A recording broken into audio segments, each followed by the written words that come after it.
Vous écoutez Radio Web Frais.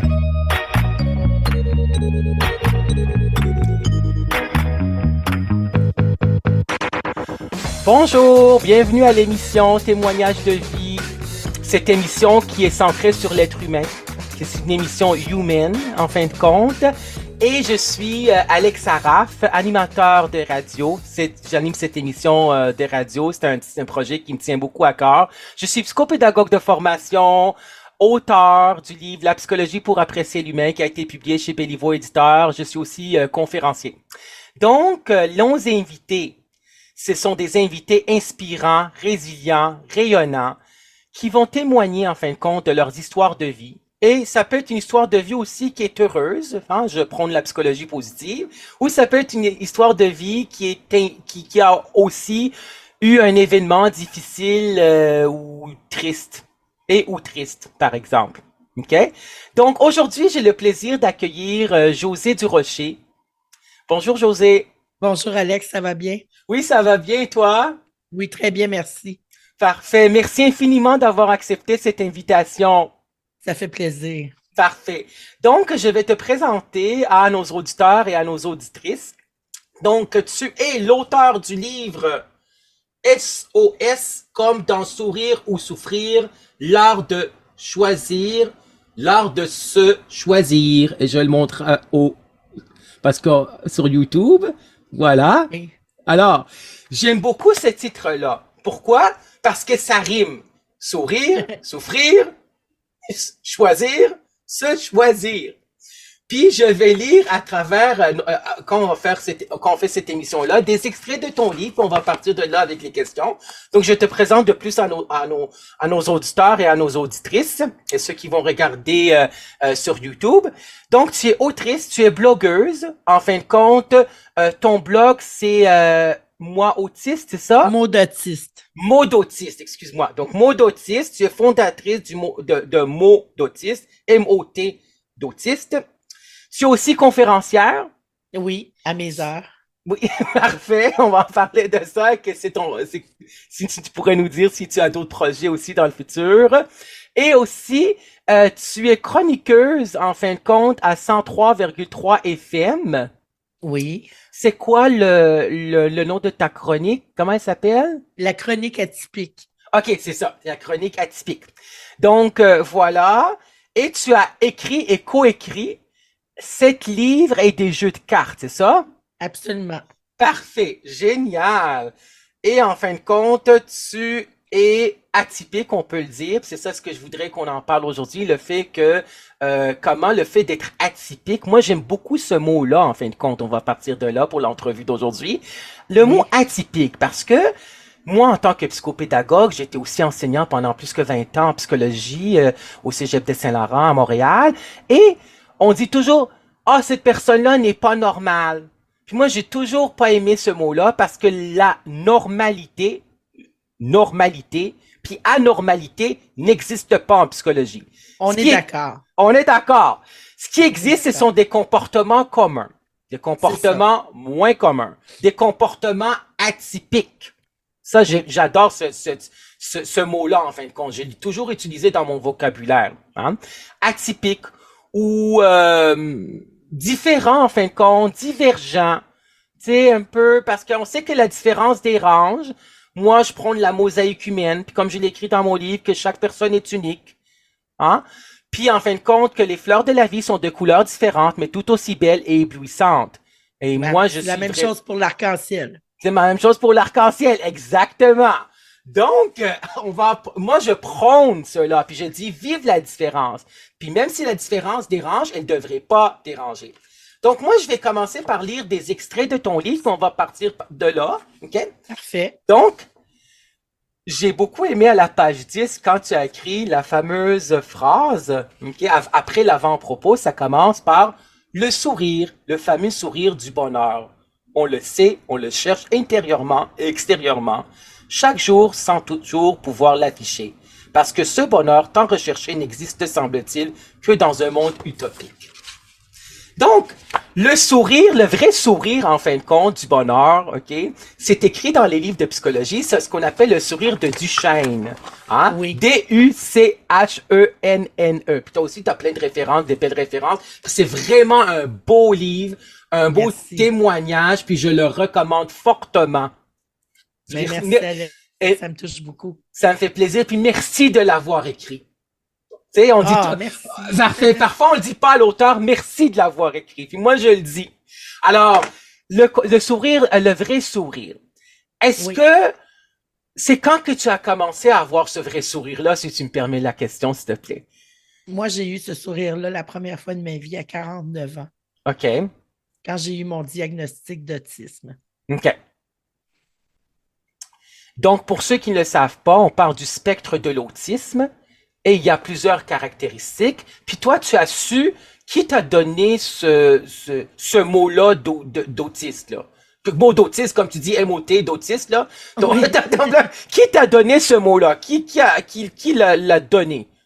Ben, j'ai eu mon diagnostic par Ouais. un psychologue. Oui, bien sûr. OK, oui. Hein, j'ai été faire une évaluation parce que je me savais différente. Oui, Je savais que j'étais pas dans la norme, ouais. si je peux Dans le moule, on va m'exprimer dire dans le moule. Dans le moule. T'es pas dans le moule. c'est Ouais, ça, dans le parce moule, que c'est ça, normalité, exactement. c'est relatif, la Ben, normalité. exactement. Ouais, je ça. sais.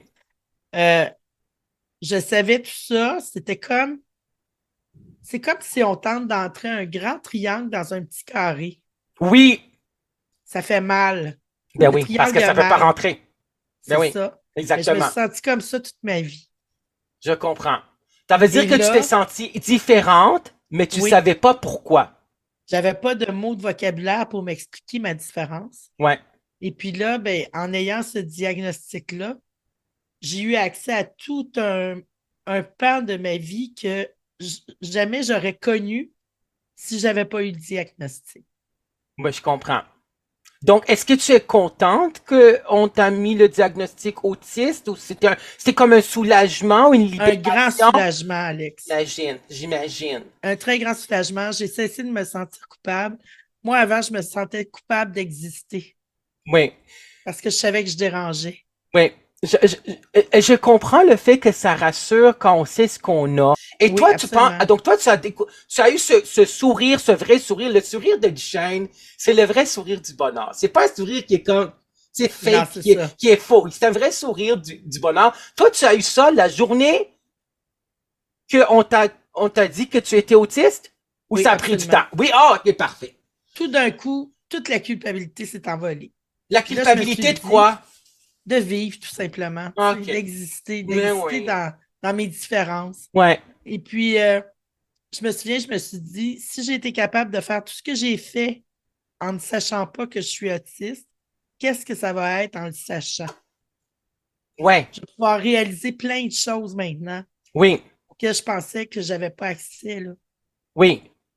Et tu avais réalisé, parce que j'ai vu aussi ton entrevue avec Nathan Fortin, dans Oui. ma face, le podcast Dans ma face de Nathan Fortin, que je serai Oui. aussi un invité à un moment donné, mais j'ai beaucoup aimé que tu avais dit que ça fait comme 5 ans que tu es plus heureuse. Oui.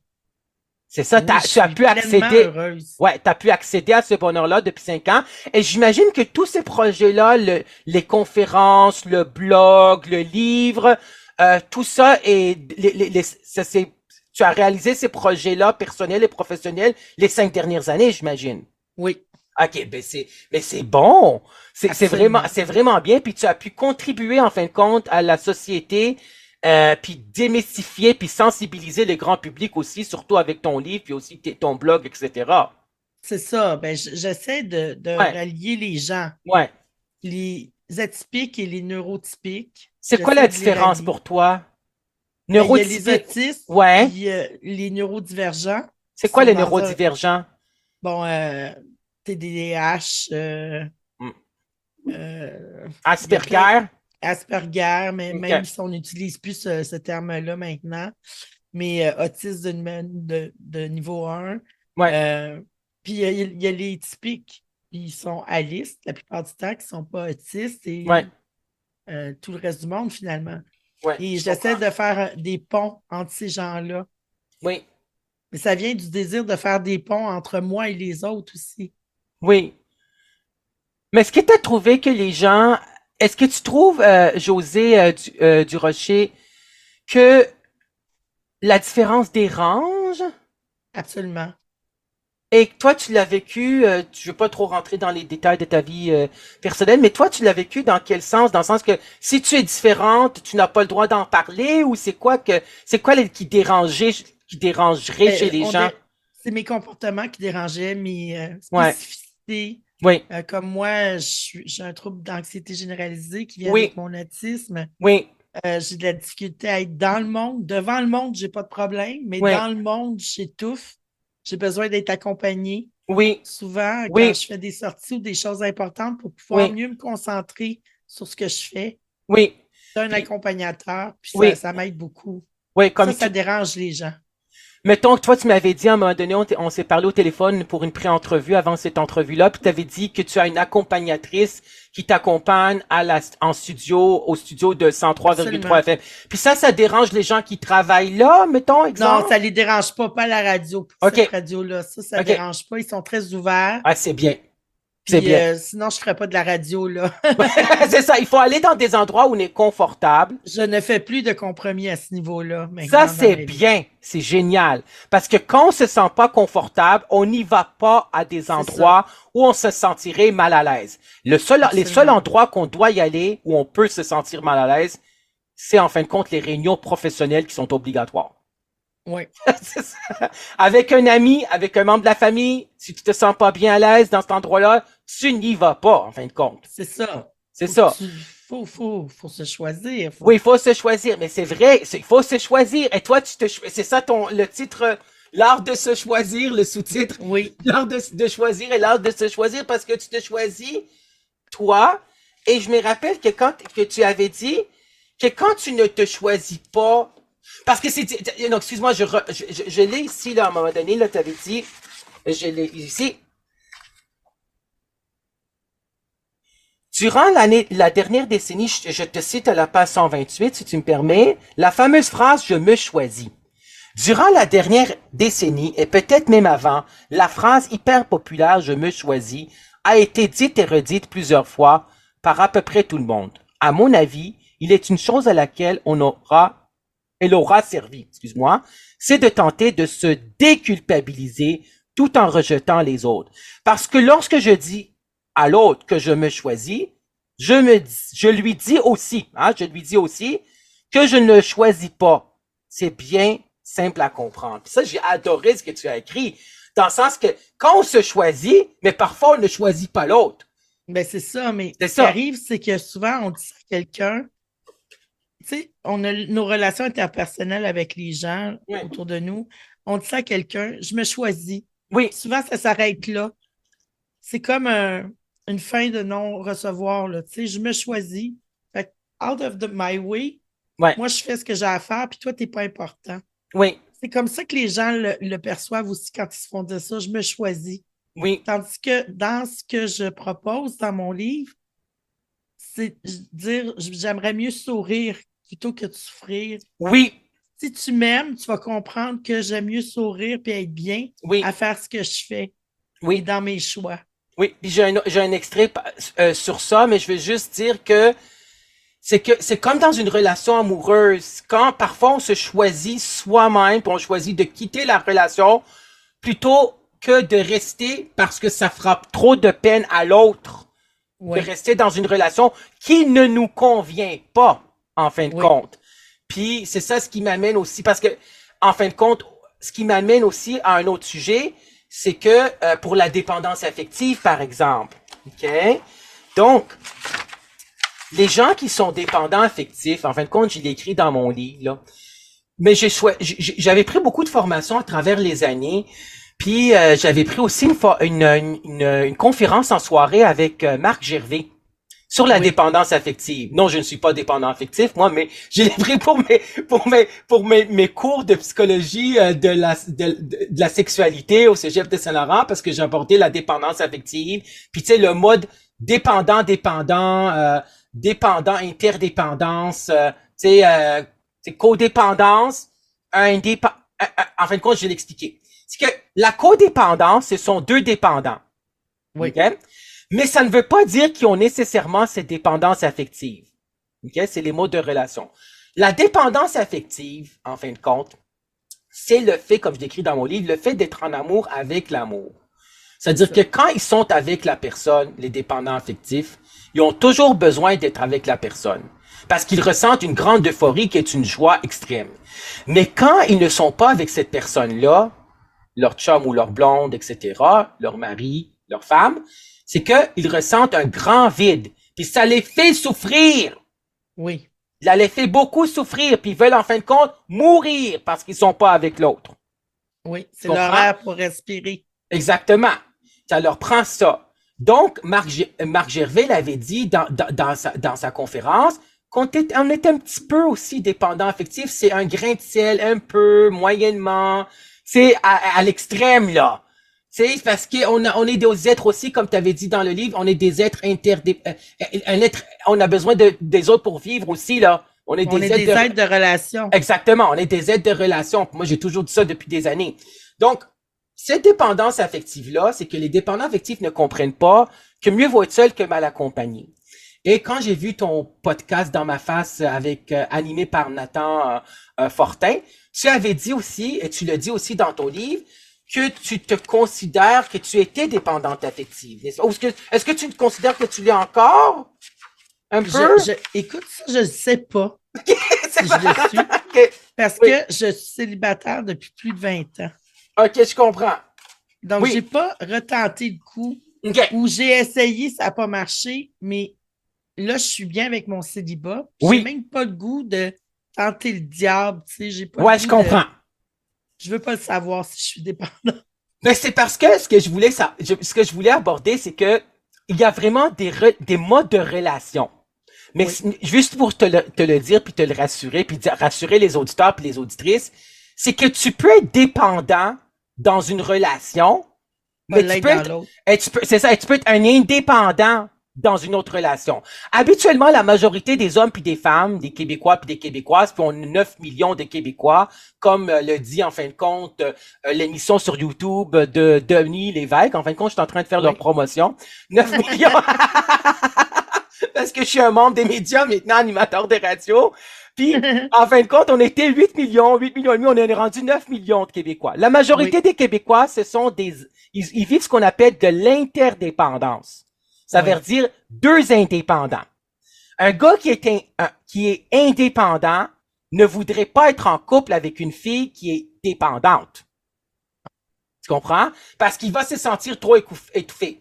Puis en fin de compte, quand il y a un indépendant, puis la personne qui est dépendante, ça peut être relation homme, femme aussi, hein? Toutes les orientations sexuelles, là. Okay? C'est la mosaïque humaine, c'est la beauté, en fin de compte, de la mosaïque humaine. Que chaque personne est unique, puis comme tu avais dit, l'arc-en-ciel puis les fleurs de la vie sont de couleurs différentes, mais tout aussi belles et nourrissantes. Donc, ça veut dire que quand on est indépendant, mettons la fille indépendante, puis si elle rencontre une femme, parce qu'elle est lesbienne ou bisexuelle, elle rencontre une femme qui est dépendante, mais cette femme-là, qui était indépendante, va devenir contre-dépendante. Plus que tu me suis, plus je fuis. C'est ça. Donc, ça veut dire que les gens tu sais pas si tu es dépendante encore affective parce que tu es célibataire et heureuse, en fin de compte. Solobataire, on peut dire, hein. Solobataire, solobataire, c'est vivre en solo. Il y avait des ateliers qu'on y allait dans le temps. Moi, je suis pas allé, là, mais solobataire, OK? Ça veut dire que tu sais pas mais cette dépendance-là, est là, encore, parce que tu es célibataire depuis 20 ans. C'est ça. Mais quand tu l'étais en couple, je vais pas trop rentrer dans ta vie personnelle, mais c'était souffrant? Est-ce que c'était souffrant? Ça a toujours été souffrant.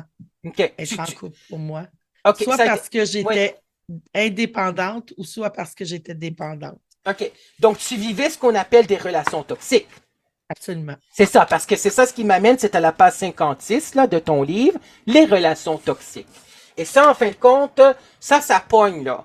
Quand tu es auteur ou autrice qui a écrit un chapitre ou un livre sur les relations toxiques, parce qu'on le vit tous à un moment donné. Alex Saraf, animateur de radio, témoignage de vie.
Que ça soit dans une relation amoureuse, une relation familiale, une relation amicale, une relation avec la belle famille. Hein, parfois, c'est pas facile avec la belle famille. C'est pas... Non, puis il y a toujours une personne dans la belle famille qui t'aime pas ou qui n'a pas aimé ta face. Puis quelqu'un qui a pas aimé ta face, ben, il aimera jamais ta face. Je suis désolé de péter la bulle des gens, mais comprends-tu ce que je veux dire? Parce que ta face change pas. Parce que ta face change pas. Puis en fin de compte, comme la personne qui a pas aimé ta face, c'est une attitude. Une attitude négative, puis les attitudes, là, sont difficiles à changer. Puis on va aller dans le positif, parce qu'on est d'approche positive. Tu es d'approche psychologie positive aussi, j'imagine. Parce que toi, tu préfères que les gens vont sourire plutôt que de souffrir. Ben oui. Ben c'est ça, il faut pas souffrir. C'est ça ton livre. Comprends-tu? Pourquoi souffrir quand on peut sourire? Exactement. Merci de l'avoir dit. J'adore cette phrase-là. Merci, José Durocher. Donc, pour cette belle phrase-là. Donc, il faut être capable de sourire, puis il faut être capable de surmonter des défis. Donc, cette dépendance affective, cette relation toxique, on l'a vu aussi dans les milieux professionnels. Dans le milieu professionnel, je veux dire, on vit de... Moi, à un moment donné, je vais faire une chronique sur l'intimidation entre les adultes. Hein, c'est avec CJMD 96, c'est du bullying, c'est du mobbing, c'est du harcèlement psychologique au travail. Et c'est l'enfer du harcèlement psychologique au travail. J'ai vécu ça aussi dans ma vie. Ah oui, comment ça a été? J'ai été victime d'une campagne de dénigrement. Ça a été vraiment difficile parce que justement, j'avais des différences. Oui. Je savais pas encore à cette époque-là que je suis autiste, mais oui, je comprends. J'ai trouvé ça très, très pénible. Oui, je comprends. Mais c'est ça, c'est que parce que la différence dérange. Et il y a aussi la théorie du bouc émissaire parce que qu'elle fait peur aussi. Et la différence fait peur. La différence fait peur. Parce qu'il faut qu'on soit toujours dans le moule. Parce que si tu as un comportement, même un seul comportement qui est atypique, les gens te regardent de façon bizarre puis ils vont pas vouloir accepter cela. C'est ça. Mettons, si tu es dans une conférence, puis toi, tu as trouvé quelque chose de drôle, puis tu ris, ou tu applaudis, puis les 100 autres personnes n'applaudissent pas, puis ne rient pas, mais c'est toi qui es le problème. Tu comprends ce que je veux dire? C'est ça ce qu'ils pensent. Mais ça veut pas dire ça du tout, parce que comme je le disais comme l'exemple, à un moment donné, tu peux être dans un film, puis cette histoire-là, dans le film, te rejoint, puis tu es la seule personne qui rit. Tu comprends? Oui. Mais c'est correct, mais les autres personnes te regardent comme si tu tombais du ciel. Mais que... Oui. Depuis tantôt, on dit que la différence dérange. Ouais. C'est vrai qu'elle fait peur aussi. Oui. Mais depuis 5 ans que je fais de la sensibilisation à l'autisme, je vois qu'il y a une certaine évolution. Oui. Chez les gens, il y a plus d'ouverture, heureusement. Oui. Ça fait du bien. Oui, exactement. Oui, je comprends.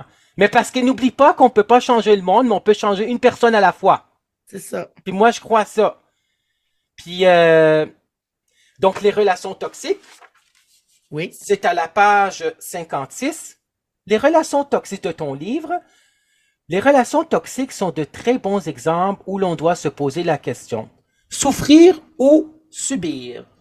D'une part, on choisit la rupture parce que nous savons pertinemment qu'il vaut mieux aimer à distance en souffrant parce que nous aimons encore. D'autre part, on continue de subir une relation en aimant une personne de tout notre être, tout en sachant que cette relation ne nous apporte rien, nous fait du mal et n'a aucune issue positive. Mm-hmm. Donc, comme je le disais, moi, ce que je disais dans mes cours, il y a 4 solutions quand une relation de couple ne fonctionne pas. En fin de compte, la relation la plus facile, c'est quitter. Ou l'autre solution, c'est endurer. Ou consulter. Ça, c'est pas facile, les gens consulter en psychothérapie, des psychologues, des thérapeutes, puis des coachs de vie. Parce que les deux veulent aussi. Il faut que les deux veulent, puis il y a une résistance à ça aussi. J'en ai parlé avec Marilyn Petit par rapport, elle, c'est la divorcée, elle a écrit des livres de la divorcée, puis elle parle de son divorce. Puis quand le conjoint dit je suis faite de même, je suis comme ça, puis je changerai pas. Je suis comme ça parce que je suis comme ça. Mais là, on peut pas aller en psychothérapie, là, avec un conjoint qui ne veut pas changer, ou ça peut être une conjointe aussi qui voudrait pas changer, là. C'est pas l'apanage des hommes comme ce n'est pas l'apanage des femmes. Mais je veux dire, c'est ça. C'est que consulter, quitter, endurer, et c'était quoi l'autre? Changer. Et n'oubliez pas, chers auditeurs et auditrices, c'est ceux qui vont regarder cette vidéo sur YouTube, c'est que on peut pas, je l'ai écrit dans mon livre, quand je crois à ça, je sais pas si tu crois à ça, José, qu'on peut pas changer les autres, on peut seulement se changer soi-même. Est-ce que tu avais appris C'est ça? évident. C'est Ben évident. oui, C'est c'est évident. évident. Ouais. Tu sais, quand quelqu'un dit à l'autre, j'aimerais consulter, j'aimerais qu'on aille le consulter, il faut qu'il aille en tête aussi que lui aussi devra faire des efforts. Ouais. Lui aussi devra peut-être changer des choses. Ouais. Pas juste l'autre. Ouais. Puis par exemple, la différence des ranges est dans les cas de harcèlement psychologique au travail, en tant qu'adulte, on sait que les enfants, je l'ai lu dans des études universitaires en psychologie, qui disaient que les enfants et les adolescents, quand ils ont vécu de l'intimidation dans les écoles secondaires, et aussi ou dans les écoles primaires en tant qu'enfants, à l'école primaire et secondaire, ces enfants puis ces ados-là qui ont été intimidés avec des bullies, le bullying, ils ont plus de chances de vivre du harcèlement psychologique au travail en tant qu'adultes, avec leurs collègues de travail, par exemple. C'est comme s'ils ont un target décrit sur Oui, leur, exactement. On les perçoit comme des proies faciles. Ça veut dire la théorie du bouc émissaire, c'est tellement, en fin de compte, le troisième cerveau. On a c'est le cerveau, en fin de compte, qu'on peut en parler parce que certains professionnels en parlent. C'est parfois, il y a des psychologues qui veulent pas en parler. Moi, écoute, il y a l'hémisphère droit, le cerveau droit, ici. Oui. Et il y a le cerveau gauche, l'hémisphère gauche. Donc, l'hémisphère droit, en fin de compte, c'est la créativité, tout ce qui est côté artistique, la musique, principalement. Puis le côté gauche, c'est en fin de compte les langages, les mathématiques, tout ce qui est rationnel, tout ce qui est intellectuel. Et il y a aussi le cerveau reptilien qui est en bas, en fin de compte. Ben oui. Ce cerveau reptilien, le psychosociologue Jacques Salomé en parle de ce troisième, en fin de compte, cerveau. Le cerveau reptilien, le psychosociologue Jacques Salomé, qui a écrit le livre « Si je m'écoutais, je m'entendrais ». Puis il a écrit aussi le livre « Ne plus vivre sur la planète Terre ». C'était génial. J'ai assisté à sa conférence au Centre Saint-Pierre il y a plusieurs années. Ne plus vivre sur la planète, et j'ai acheté son livre aussi, deux de ses livres, je pense. Ne plus vivre sur la planète Terre, T-A-I-R-E. Ça veut dire qu'il faut s'affirmer. Il faut aussi parfois dénoncer si on peut dénoncer. Donc, ces gens-là vont vivre du harcèlement psychologique parce qu'ils étaient enfants puis ils l'ont vécu. Donc, la théorie du bouc émissaire, c'est de façon instinctive, là. C'est tellement primitif. Le cerveau primitif, là, le cerveau reptilien. Il y en a des psychologues il y en a des gens qui croient à ça aussi, là. Puis là, eux autres, c'est que ce qu'ils disent, c'est que la théorie du bouc émissaire, on pense de façon inconsciente, on les voit comme on peut marcher sur leurs pieds. C'est des proies faciles. Où je veux en venir avec toi, José Durocher, si tu me permets, s'il te plaît, c'est que, est-ce que tu as vécu cela en tant à l'école primaire, secondaire, cette intimidation-là? Quand j'étais jeune, j'étais stratégique. OK. Je savais que j'étais différente. Oui. Je savais que j'attirais l'attention des gens autour de moi. Oui. Mais pas nécessairement la bonne attention. Oui. J'avais peur. J'étais terrorisée de manger une volée ou de me faire bousculer. Alors, je me tenais avec les plus... Hier, Nathan était plus gentil que moi, il disait les tannants, mais moi, je me tenais avec les plus baveux. Ouais, les tannants. Tu faisais partie parce que tu n'oublies pas, est-ce que c'était à l'école primaire que tu faisais ça ou à l'école secondaire? Les deux. Les deux. Parce que n'oublie pas que il y a les cliques, la gang, par rapport au sociodrame, le sociogroupe, etc., le sociogroupe. Donc, il y a la gang, puis il y a la clique. Donc, probablement, ce que je comprends, si je récapitule, tu faisais partie comme d'une clique. La clique, là, c'est sur 3, 4, 5 personnes. Et ils se ressemblent entre eux. OK? Oui. Avec leurs caractéristiques psychologiques. Oui, mais moi, je faisais semblant d'être comme eux. Toi, tu faisais semblant, mais tu l'étais pas, puis tu savais que tu l'étais pas. Parce que tu voulais la paix. Tu voulais être protégé dans ce groupe-là. Parce que tu as répondu à ton besoin d'appartenance au groupe. J'ai répondu à mon besoin de sécurité, surtout. À sécurité, parfait. Donc, toi, Ouais. tu avais ce besoin de sécurité-là, plutôt. Sécurité, se sentir en sûreté physique et aussi psychologique parce que tu appartenais à ce groupe-là. Tu savais que t'étais pas comme eux, mais en fin de compte, c'est pas pire parce qu'ils t'ont accepté dans cette clique-là. Ou dans, Oui, ben, ou j'étais dans une bonne comédienne. Ben, c'est ça, tu jouais là, tu avais un faux soi, un soi social, en fin de compte, pour être accepté, mais c'est bon. Tu sais, Alex, il y a Ouais, beaucoup de personnes autistes qui font du masquage social. ouais, Ça équivaut à ça. Faire ouais, c'est semblant ça. qu'on est comme les autres pour se faire accepter. Oui, c'est ça. Puis il y en a qui ne le disent pas leur diagnostic aussi, qui vont ne pas le dire, puis tu sais, ils ont pas besoin de le dire s'ils se sentent pas bien là-dedans aussi. Mais Moi, dans je ce, faisais du masquage social toute ma ouais, vie, mais je mais savais oui, pas pourquoi je le faisais, mais je le faisais d'instinct. moi je Tu vois? comprends, moi je comprends parfaitement. Donc c'est ça. Donc dans cette clique-là aussi, le clic là, c'est en fin de compte, si eux autres, ils allaient sentir, les clics c'est comme ça là, c'est affreux les clics là. Ok, et les adultes aussi ont des clics en passant. C'est pas juste à l'école secondaire que ça se passe. Ça se passe aussi dans nos milieux professionnels, les petites clics. C'est la jungle. C'est la jungle des comportements, comme le dit Pascal Piquette. La jungle des comportements, son livre qui a été publié chez Béliveau Éditeur. La jungle des comportements. Ça veut dire que c'est la clique. S'ils voient que tu es différent d'eux autres, puis ils vont pas t'accepter dans leur clique, ben là, ces autres, ils pourraient t'intimider, là. Puis il y a toujours Oui, des c'est leaders ça. négatifs, là. Il y a toujours Absolument. un ou une leader qui met le trouble dans ce groupe-là, là. Et le vent peut tourner très rapidement. Et le vent peut trouver très rapidement. Hein? Ça, c'est certain. Donc là, j'ai déjà parlé à la chronique sur l'intimidation chez les jeunes à CJMD, là, dans l'émission Vente fraîcheur. Puis c'est un sujet aussi qui me tient à cœur, l'intimidation, là. On va parler de dépendance affective avec d'autres auteurs, puis d'autres invités à témoignages de vie. J'essaie d'avoir, en fin de compte, on verra, ça va être confirmé, là, j'essaie d'avoir une ou deux personnes qui vont parler de l'intimidation. Donc là, mais c'est difficile aussi parce que c'est un sujet très sensible. C'est pas tout le monde qui est prêt à en parler à la radio comme ça au grand public là. Tu sais, c'est difficile aussi, puis je les comprends aussi. Tu sais, j'avais approché quelqu'un, mais qui a vécu de l'intimidation, puis tu sais, c'est difficile aussi là. Quand parfois ces auteurs-là ont écrit des livres sur l'intimidation qu'ils ont vécu, puis ça fait comme 5-10 ans. Puis là, ils sont plus là, ils veulent plus en parler parce qu'ils en ont parlé déjà ou dans l'autre tellement parlé. À autre chose. Ils sont passés ailleurs. Ils sont ailleurs, ils ont passé à autre chose. Donc voilà pour les relations toxiques. Alors, pour cela, donc la dépendance affective, là, c'est un mal de vivre en fin de compte parce que les gens qui restent dans une relation. Un exemple de dépendance affective, c'est les gens qui restent dans une relation affective qui ne leur convient pas par peur de rester tout seul. Et c'est aussi des gens que quand on se sépare, que quand on a été en couple pendant plusieurs années, on a toujours cette peur-là, quand on se sépare, qu'on va être tout seul ou toute seule pour le reste de notre vie. Oui, mais en fin de compte, on s'en rend compte à travers les années. Je peux donner un espoir aux auditeurs et aux auditrices.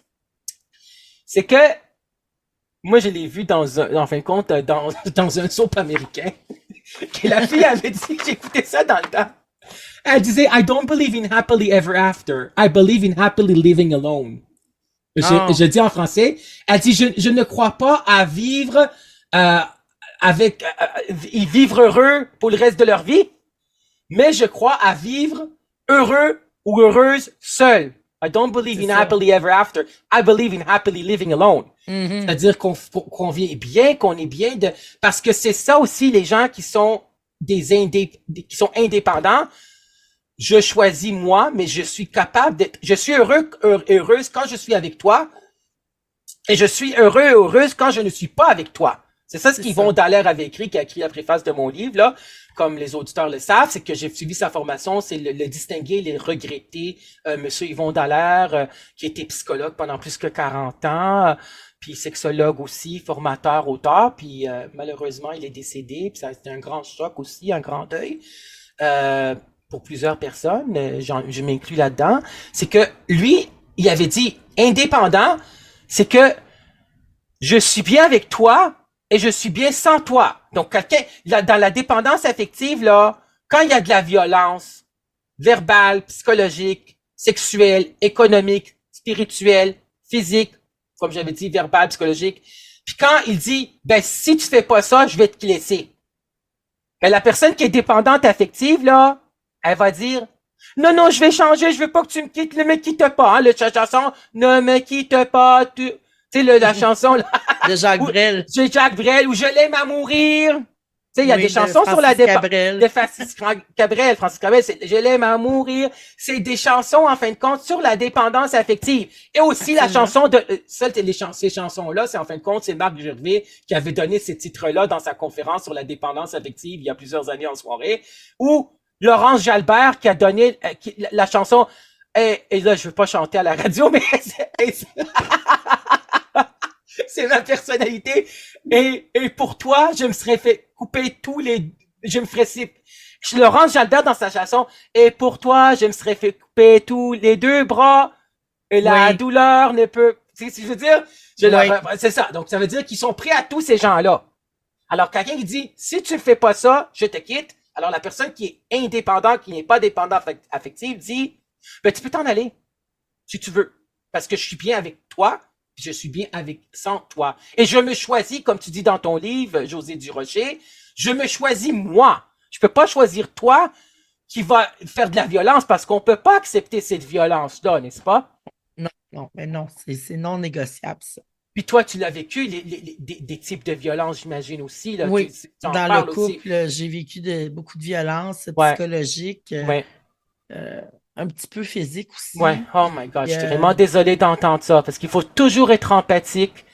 Puis de toujours dire la phrase, et je l'ai dit, moi je suis quelqu'un qui est empathique, je l'ai enseigné moi. Je l'enseigne, je prône l'empathie. Je l'ai enseigné à mes étudiants dans le temps, dans le passé. Je suis vraiment désolé d'entendre ça, je peux comprendre ce que tu vis, puis ça devait pas être facile à vivre, n'est-ce pas? Non, c'était pas facile, mais Ouais. un jour, j'ai réalisé que j'avais une vie à vivre. Ouais, Pas par procuration, mais j'avais ma vie à vivre. ouais, je comprends. Parti, j'ai quitté. Oui, et tu as bien fait de quitter. Ben, c'est ça, parce Ouais. que je Ah. suis, Oui. je suis peut-être célibataire aujourd'hui, Oui, mais je suis bien entourée quand même. oui, c'est sûr, parce qu'on a des amis, ça compense aussi, là. On a la La famille, famille, les amis. des connaissances, je suis des vraiment- collègues de travail, etc. Je Ben suis oui, vraiment bien.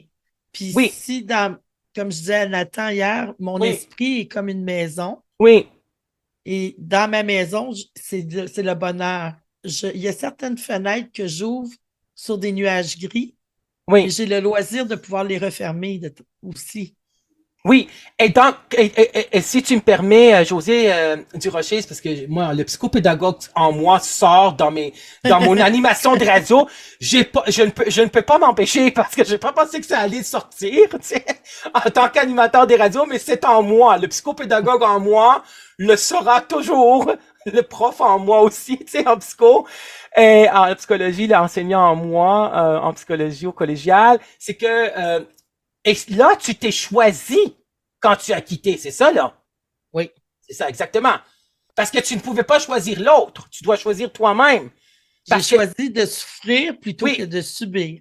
Exactement. Puis n'oubliez pas que les psychologues le disent, et j'aimerais ça qu'on garde ça en tête et qu'on le sache, et j'aimerais ça un message qu'on véhicule aujourd'hui aussi, c'est que la santé mentale, d'après les psychologues cliniciens, c'est de se choisir, de faire ce qui est bon pour nous, en tenant des autres. Mais on peut pas choisir les autres avant nous.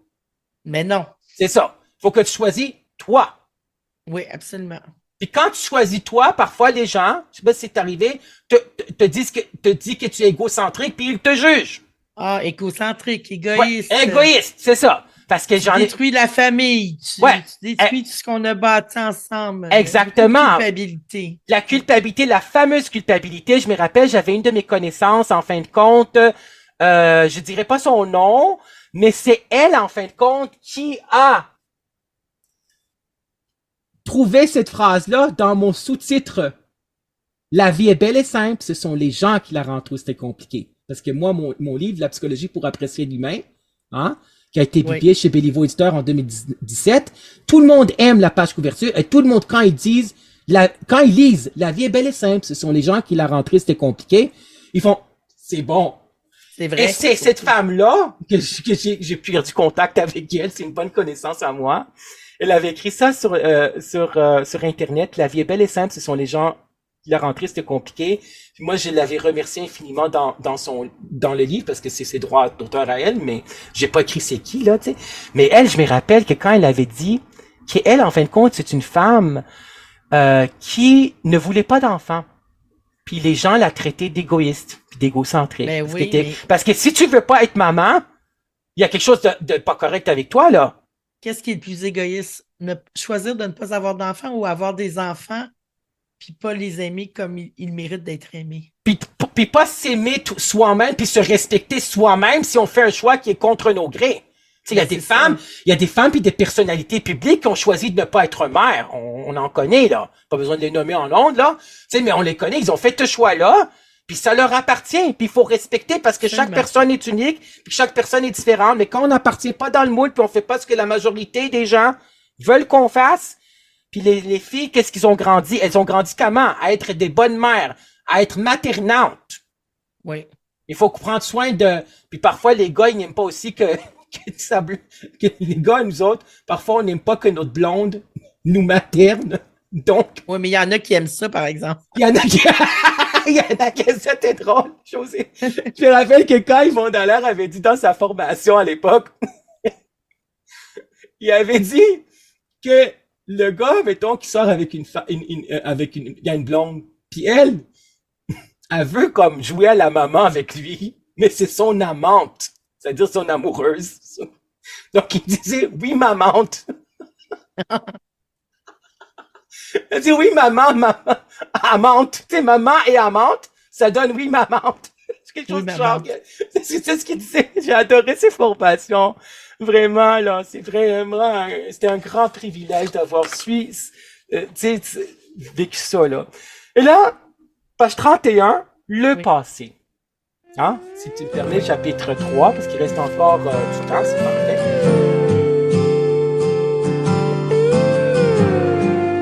Alex Araf, animateur de radio, témoignage de vie.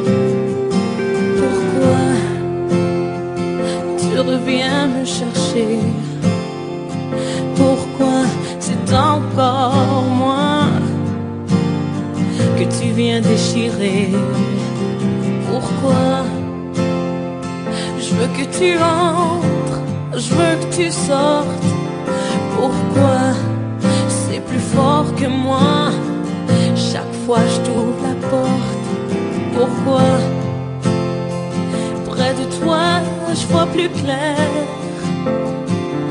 Pourquoi je te donne le droit de me virer à l'envers? Pourquoi je te dis oui? Pourquoi je t'aime quand je t'haïs? Pourquoi je sais pas dire non quand tu me demandes pardon? Je m'en veux de ne pas t'en vouloir. Je m'en veux de m'abandonner, de faire semblant de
te dis oui? Pourquoi je t'aime quand je t'haïs? Pourquoi je sais pas dire non quand tu demandes pardon? Je m'en veux de pas t'en vouloir, puis je m'en veux de m'abandonner, de faire semblant de croire. Je m'en veux d'avoir besoin d'être aimé. Je m'en veux d'être content. Je t'en veux un peu. En 2002, j'écoutais en boucle la chanson Je m'en veux de Mélanie Renaud. En résumé, c'était carrément l'histoire d'une femme souffrante de dépendance affective qui chantait à plein poumon sans vouloir de ne pas lui en vouloir. Et si je n'étais certes pas la seule à triper sur Je m'en veux. Donc tu t'en voulais dans cette dépendance affective-là, pourquoi? Je m'en voulais parce que Oui, avant de faire le saut, je pensais à moi en premier. Je m'en Oui. voulais de ne pas le faire, tu sais. oui, pas de Je problème, m'en vas-y. je m'en voulais de ne pas décider les choses pour moi en fonction de ce que je ressentais moi. Oui, Je m'en voulais absolument. oui, mais tu en voulais à toi parce que... Parce que je me laissais faire. Ok, tu t'es laissé faire, ben certain. Ben, peux-tu oublier, parce que les dépendants affectifs s'oublient aussi dans cette relation-là, là. Mhm. C'est ça. Et on va parler tout un autre sujet, parce que tu l'abordes, José, dans ton livre, Oui, le décès de ton père. oui. Donc, j'aimerais ça qu'on l'aborde. C'est-tu correct si on Oui, l'aborde? oui, pas de Ok, problème. pas de problème. Donc, à la page 76, parce que c'est quand même personnel aussi, mais c'est tellement bien écrit. Donc là, j'ai commencé par la page 76. Tu n'as pas ton livre avec toi, hein?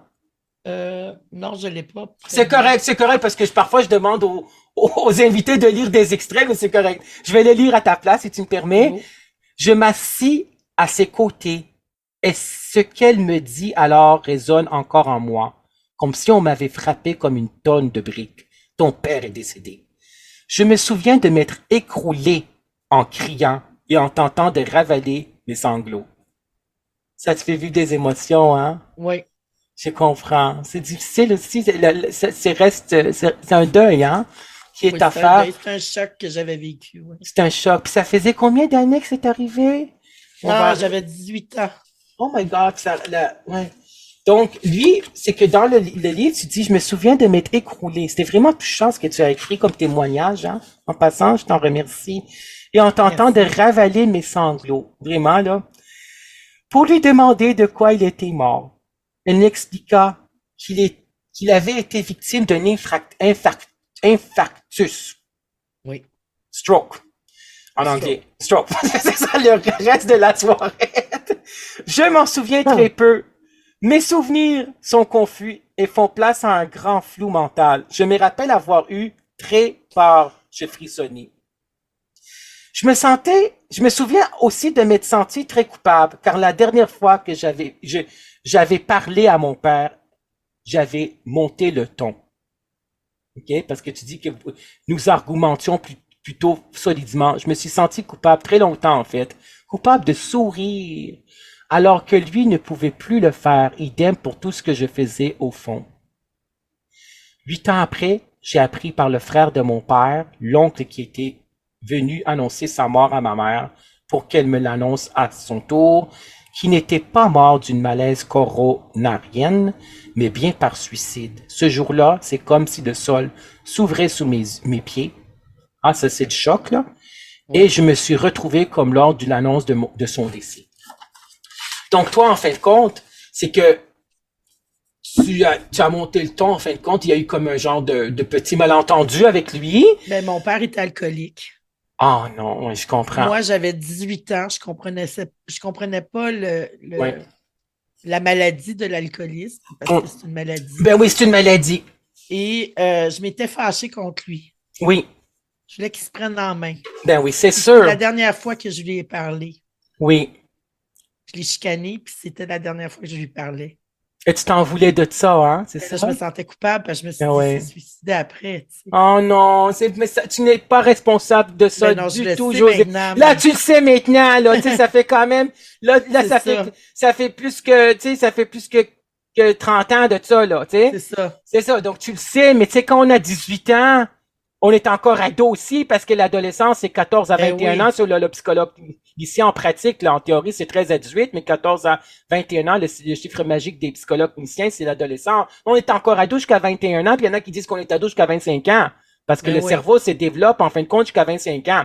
La Mhm. personnalité se développe jusqu'à 30 ans.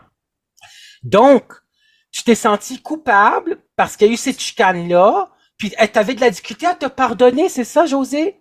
Ah oui, j'ai eu beaucoup de mal à me pardonner. OK. Beaucoup, beaucoup de mal. J'ai écrit une longue lettre à mon père. Oui, Euh, En tout cas, pour faire une histoire courte, oui, j'ai trouvé un célébrant qui voulait bien mettre mon père en terre parce qu'il avait été exposé dans un crématorium. oui. Je voulais, je voulais l'entourer, je voulais qu'il se sente envelopper mon père pour une dernière fois. Ben oui, je comprends. Et je me souviens, quand j'ai vu le célébrant, je lui ai dit, ben, il est mort par suicide. Puis il m'a dit, tu sais, José, entre le pont et l'eau, un Oui. homme a le temps de changer d'idée bien des fois. Ah, c'est bien dit, c'est touchant. Il Ben m'avait oui, je tellement fait comprends. de bien en me disant ça Oui. que ça m'a permis de pardonner le suicide de mon père. Oui, parce qu'il faut pardonner à la personne qui l'avait fait, parce que n'oubliez pas, tout le monde, que le suicide n'est pas une option. Non, Parce que quand on pense, on a des idées suicidaires, ben, on peut aussi appeler, il faut appeler un ami, il faut appeler suicide action. oui, Appel, là. Il faut appeler suicide d'action. Puis absolument. là, ils vont voir est-ce que la personne a les moyens, puis tout ça, puis c'est juste des idées noires. Mais le suicide n'est pas une option parce que habituellement, dans le suicide, il y a de la dépression. Les C'est idées ça, suicidaires, c'est un symptôme de la dépression. absolument. Est-ce que tu penses qu'il avait cette dépression-là, ton Oui, oui, père? oui, oui. OK. Puis l'alcoolisme aussi, c'est une maladie. Puis, tu sais, il y a plusieurs types d'alcooliques, là. C'est pas juste le gars ou la fille, là, qui boit à chaque jour, là. Ça peut être aussi un alcoolique qui perd ses moyens quelques fois par année. Tu sais? Oui, C'est ça, oui, ça peut être ça, et qui est violent. Donc, il y a aussi les alcooliques anonymes, là, on ne se cachera pas, là. Ça peut aider. Et les alcooliques anonymes, c'est en 12 étapes, d'après ce que j'ai entendu. oui. Puis eux autres, je pense que d'après ce que j'ai entendu, il y a quelqu'un qui m'avait dit ça, parce que son père était alcoolique dans le temps.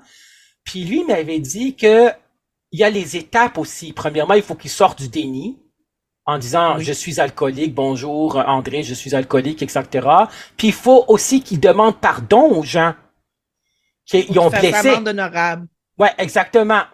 Donc c'est Mhm. l'alcoolique anonyme, c'est Dieu donne-moi la sagesse de savoir qu'est-ce que je peux changer, qu'est-ce que je Oui, ne c'est pourrais ça. pas changer. C'est vraiment ça en fin de compte. Mais c'est Oui. parce que c'est difficile, mais tu n'avais d'aucune façon, il faut se sentir coupable. Mais c'est Mais sûr que non, c'est la culpabilité, le syndrome du survivant aussi, là, que tu te c'est sens ça. coupable parce que tu as survécu, tu as vécu, tu vis, puis lui, il vit pas. C'est C'est ça. ça. Donc là, reste quelques minutes, on va aller dans, euh, on a parlé de ton père, José Durocher, puis la croisée des chemins. Parce qu'on est toujours, à un moment donné dans notre vie, on est à la croisée des chemins. C'est une belle expression québécoise que j'aime beaucoup, que j'ai toujours aimée. Oui, Dans le sens qu'on la croisée des chemins, c'est comme on en a parlé avec Marilyn Petit par rapport, j'ai parlé de la crise des 7 ans. Hein? ok, Puis il y a en oui, fin de compte un psychiatre puis un psychanalyste, Jean-Georges Lemaire, qui en a parlé dans son livre en 1976, La crise des 7 ans. oui, Ça passe ou ça casse. On connaît des oui, personnalités publiques aussi, là, des acteurs qui sont partis après 7 ans. Donc, c'est une période de remise en question, parce que Lucky Seven, une période de 7 ans pour les psychologues cliniciens. Donc, Jean-Georges Lemaire, je rappelle l'auteur encore, en 1976, a écrit un livre par rapport à la crise des 7 ans. Donc, ça passe ou ça casse. Dans ces cas-là, on est dans la croisée des chemins. Ça veut dire, après 7 ans, on se pose la question, est-ce que je suis satisfait dans cette relation amoureuse-là? Est-ce que c'est la vie que je voulais mener? Puis parfois, tu sais, il y a la crise du mi-temps de la vie qui rentre là-dedans, puis la personne dit, j'ai pas choisi la bonne personne, puis je veux me choisir moi, puis il y a des hommes, puis des femmes. Il y a aussi beaucoup de femmes qui ont été laissées par leur mari qui vivait le démon du midi qu'on appelait à 40 ans, Oui. puis il est parti, en fin de compte, après 7 ans ou après plusieurs années, pour aller envers les femmes plus jeunes. Ça fait Oui. vraiment une trahison, là. Absolument. C'est une trahison. Donc, la croisée des chemins, c'est aussi quitter son milieu professionnel qui ne nous convient plus, où il y avait du harcèlement, où on n'était pas valorisé, puis aimé et apprécié à notre juste valeur. Absolument. Il y a aussi les relations amicales. Oui, les relations amicales, parce que la croisée des chemins, c'est que parfois on se choisit, puis on met fin à cette relation-là amicale parce qu'elles nous font souffrir, puis il faudrait sourire, puis être Des heureux. fois, c'est pas un bris net. Des fois, en amitié, tout au moins, c'est Ouais. souvent les gens qui changent tranquillement puis qui s'éloignent tranquillement. Oui. Et toi, tu avais écrit aussi dans ton livre qu'on fait un bout de chemin parfois avec les gens. Puis ça, je crois à ça aussi, là. Oui. C'est ça. Donc, les cycles de 7 ans, c'est 7 ans de relation de couple, puis la personne part. Puis on sait, en fin de compte aussi, à la croisée des chemins, on peut parler du deuil amoureux, mais je vais parler aussi de ce qui est écrit dans le livre, pour ta croisée des chemins. Parce qu'un deuil amoureux, on sait que ce sont les hommes qui vivent plus mal le deuil amoureux, la rupture amoureuse. Puis là, il y en a qui vont se venger, par exemple, Francine Duquette, qui est sexologue, et j'ai suivi sa conférence sur l'hypersexualisation chez les jeunes, puis elle a donné un exemple d'un homme qui était en couple avec une femme pendant 3 ans, puis elle dit ça aux filles, si ton chum veut que tu prennes des photos compromettantes de toi, là, en fin de compte, que tu sois nu, là, tu dis non, parce que si tu acceptes que toute la population québécoise va avoir tes photos. Donc, ce gars-là, C'est ça. après 3 ans, il voulait se venger. Il a envoyé ses photos nues de ses ex-bonds à tous ses collègues de travail, à tous ses membres de la famille, à elle. Donc, l'humiliation qu'elle a pu vivre. Et c'est, parce qu'elle devait se choisir, elle. C'est pour ça que je donne cet exemple-là. Elle s'est choisie après 3 ans, puis elle a quitté. Mais elle n'a pas besoin de vivre ça. C'est de la Mais violence non. et c'est contre la loi. C'est très violent. Oui. C'est de la violence, là. C'est contre la loi, C'est je sais criminel. pas, c'est criminel, mais je sais pas c'est quoi la loi, là. En tout cas, ça, on va laisser ça aux avocats, puis aux juges, mais, moi, je suis psy, là, psychopédagogue. Donc, à la page 70, José Durocher, la croisée des chemins. Un jour, nous nous retrouvons à la croisée des chemins.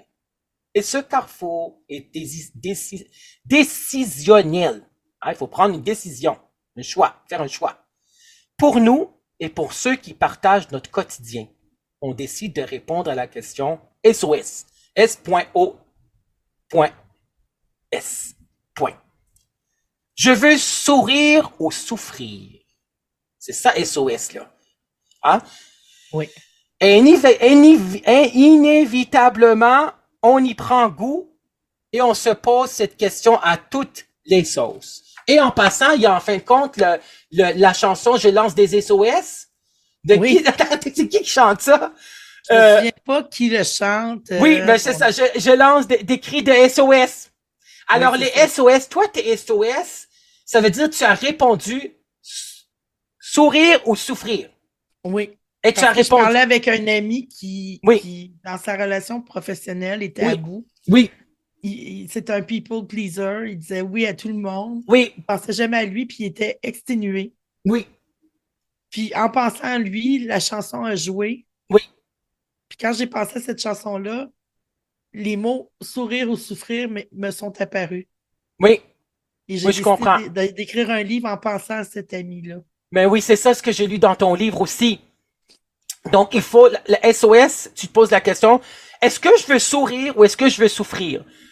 Puis, les 9 millions de Québécois devraient et vont devoir aussi répondre à un moment donné dans leur vie, je veux sourire parce que je veux vivre. Je veux pas bien. je veux être bien, je veux pas souffrir pour en mourir. C'est ça. Parce qu'on meurt psychologiquement, là, quand on est dans une relation amoureuse qui nous ne convient pas, ou dans une relation familiale ou professionnelle, Travail, ou au c'est travail, ça. etc. Parce qu'on meurt psychologiquement, parce que comme Karen On Larocque, s'éteint. comme Karen Larocque était psychologue clinicienne pendant 17 ans, puis elle s'est choisie elle-même, puis elle ne fait plus de psychothérapie, elle est sur Facebook, simplement humain, puis elle donne de formation, puis elle a écrit le livre Quand l'alarme quand le corps sonne l'alarme. Oui. C'est une des invitées qui devrait venir bientôt à l'émission Témoignage de vie, là. Elle avait dit qu'elle voudrait venir, là. Ça va être reconfirmé. Mais elle disait, quand on meurt, quand on répond pas à nos 3 besoins alimentaires que les psychologues humanistes disent, le besoin d'affection, hein, le besoin d'amour, le besoin de développement, le besoin d'affirmation de soi, les 3 groupes alimentaires, les 3 gros besoins pour les psychologues humanistes, la psychologie du soi, ce sont ces besoins-là. Le besoin d'affection, d'amour, besoin de développement et besoin d'affirmation de soi, ben on ressent des émotions négatives puis on meurt psychologiquement. Ben oui. Exactement, et il faut être heureux Ça en fait fin de beaucoup compte. sens. Ben oui. Alors pour terminer, c'est que premièrement, José, j'aimerais que tu nous dises par rapport à tes projets futurs, où on peut Premièrement, on va commencer par les projets futurs. Est-ce qu'il y en a? Oui, j'ai un truc qui va sortir probablement à l'automne que Oui. j'ai coécrit avec une sexologue Oui. pour les jeunes et la sexualité, avoir une sexualité saine. Est-ce qu'on peut savoir c'est qui la sexologue ou on n'a pas le droit? Frédéric Fafard de la pense clinique chez Fofun. OK, c'est bon. Parfait. OK, Et, on va attendre ça avec impatience. Oui, c'est aussi pour les personnes autistes, les jeunes personnes autistes. Parfait, On les parfait. inclut là-dedans. Oui, On pense le mot inclusion, donc on s'adresse Oui. à tous les jeunes oui, en même exact. temps. Oui. Et oui, j'ai des projets dont je ne peux pas parler présentement. C'est correct, on respecte ça à 100%. On Mais respecte la d'un personne. point de vue plus personnel, là, présentement, je suis des cours de slam. C'est quoi ça?